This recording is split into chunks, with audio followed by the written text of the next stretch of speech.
Hello, welcome to my podcast. Today in Buckets of Love, we're going to talk about work. The work bucket can create lots of problems. Not the work, but the way the work affects your relationship. When you first meet, you'll both be probably working or studying, and you accommodate that quite well. And once you're getting deeper into the relationship, then you will find that your time is more divided.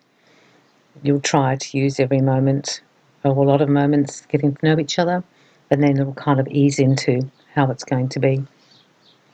Some people love to work, they really love their work, and some people really hate their work. And whether your partner loves their work or hates their work, it's going to have huge impact on your relationship and this bucket. When people love their work, it can be a really great thing. They love going to work, they're happy, they're enjoying it, and that will transfer into your personal life at home. So when they're home, they can be quite happy because they love work, and when they come home, they won't be grouchy. They'll have a difficult day sometimes, but that'll be easily accommodated. The only problem that happens with the work bucket, is when they're workaholics. And if you are a workaholic, or you are with someone who's a workaholic, this is really going to impact on the priorities in your relationship. For some people, work is more important than anything else. It really is, and you really need to come to terms with that. If you're with someone who's like that, they will put work first. It's always about work. You are shoved aside because work rang and you have to do work, and your children can often suffer too because of the way they are in their work practices. Some of these work things are unavoidable.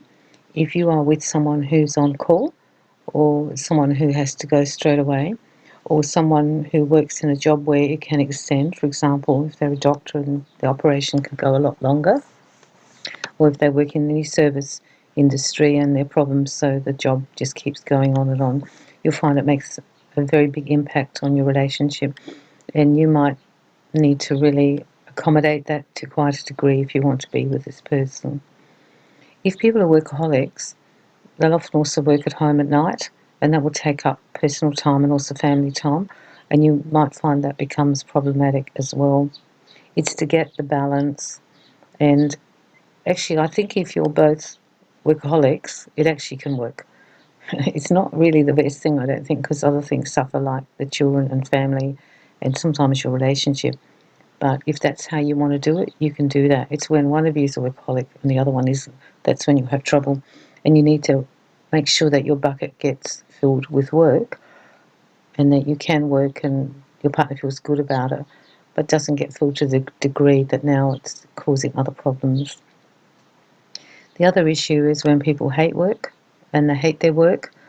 Some people won't move out of their work. They can't because they've got too much impacting upon it. They need that income and they'll stay in it, but they won't be happy.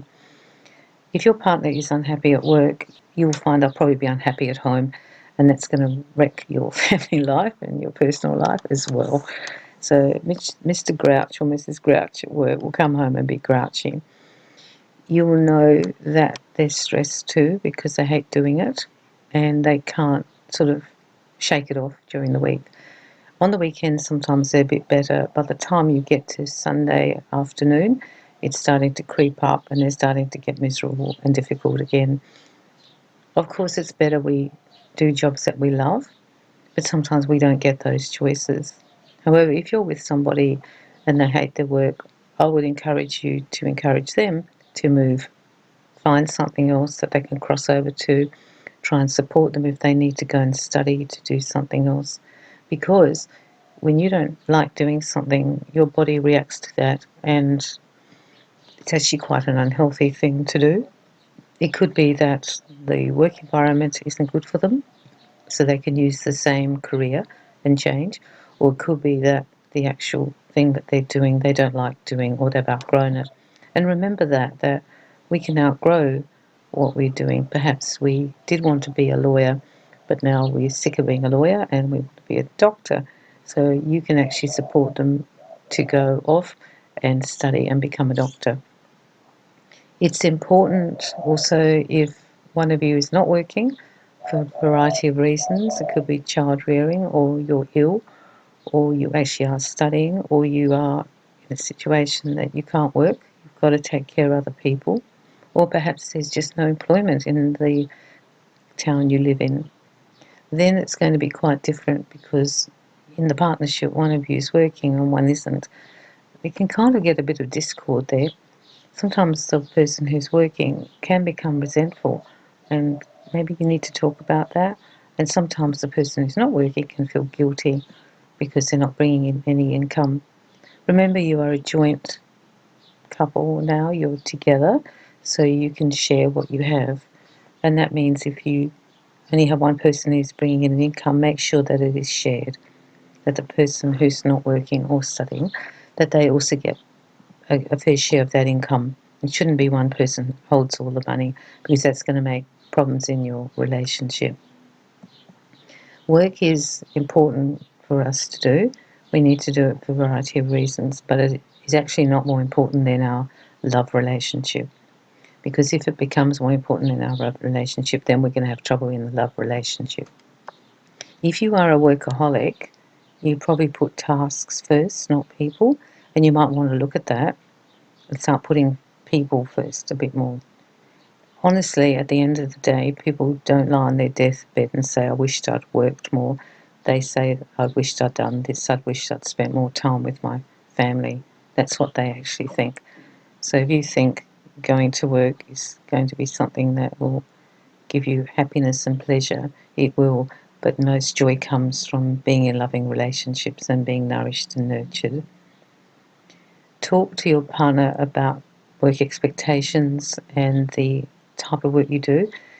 If you're a shift worker, it's going to really impact on your relationship, and you might need to shore up the sides a bit and try and work around that so that when you are off, you spend time together. If you are a person who works at distance, perhaps you go away for 2 or 3 weeks at a time. Then when you're away, you need to connect as much as possible using all the mediums that you can use to connect. And then when you come home, you need to try and make time for yourselves and your family. It's very, very important to have downtime, but it's also very important to get this balance. People fight a lot about work. They fight a lot because often one person is prioritising work over everything else, and the other partner will get jealous and resentful, and it'll cause a lot of problems. It can also cause problems with your children if you have a family with children, because the children are neglected. I think you can see this in some families where work comes first and the children come second. And that's not a good balance either, because children later on will realise what's happening and know that priority is work. Work is important. I love to work. I think it's great to work, but it's not more important than other things. And it shouldn't be everything in your life. And you shouldn't be hiding there either. And that's what I also want you to look at in your relationship, in this bucket. Do not use work to avoid. Some people use work to avoid being in relationships and relating to other people. They use work to opt out of responsibilities around the house or taking care of the children. They use work as an excuse. And if you're doing that, stop doing it. It's important that you pick up your load of actual family work or relationship work, I suppose you can call it that, as well as the work. And to get that balance, first you need to sit them down and have a talk about this. Work is not more important than your relationship, and work is not more important than the children. And they have to find some balance, because you are replaceable. For example, if you got hit by a truck and ended up in hospital for 6 months, they would replace you at work. It would just happen. However, a partner is not replaceable. If you lose a partner, they're not replaceable. You can get another person, but they won't be that person. And a mother and father for your children is not replaceable. I've heard people say, actually it happened this week when I spoke to an older guy. He's now going to be a grandparent, and he said to me he was a bad father.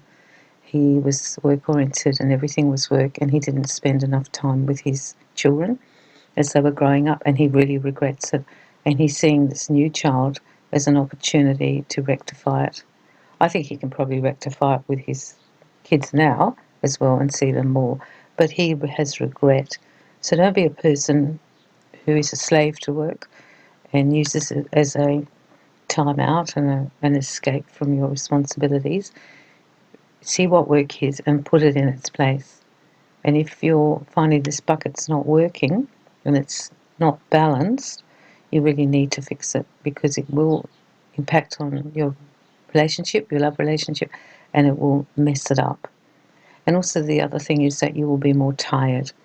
And if you're more tired through work, because you're tired from work all the time, you don't have the energy to be with your partner, make an effort in that one, take the kids down to the park, drive to the beach. You will be too tired and you won't be present. And it's important that you try to switch out work when you're with people and be present, because they know you're not thinking or listening to them. They know you're thinking about work. And you can see this in people where they can almost hear their brain going tick, tick, tick, tick, tick as they're thinking about work. Work's great, but don't let it wreck your life. Work on this bucket. Work on making your relationship really balanced. So I'm hoping you can figure this one out and get the balance. And if you're a workaholic, you can pull it back, because it's going to have negative effects in your life, short term and also long term. So I'm wishing you well with this bucket and do the work on it. I think that's funny to say that, because it'll be well worth it.